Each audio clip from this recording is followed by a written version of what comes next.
Bismillahirrahmanirrahim. Assalamualaikum warahmatullahi wabarakatuh.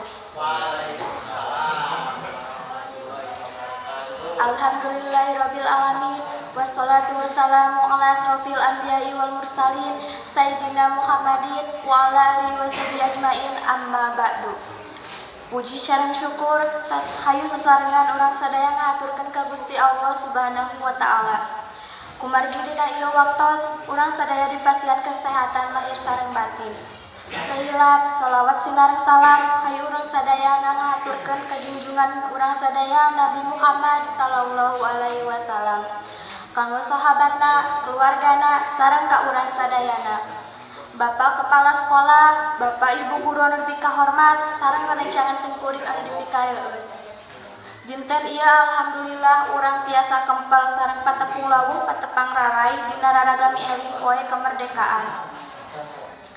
Urang priodi kaunina yen di zaman baheula teh seueur pisan pangorbanan para pajuang dina ngabela kemerdekaan negara Indonesia. Mata ku kituna urang salakeluarga negara generasi penerus bangsa sareng kedah neruskeun perjuangan para pahlawan urang. Carana nyaeta diajak sing getol jeung ngawujudkeun cita-cita urang pikeun ngajadikeun kahirupan bangsa Indonesia. Tapi sebenarnya seueur keneh perkara anu tiasa dilakukeun ku urang sadaya salaku generasi muda dina rangka ngeusian kemerdekaan Indonesia.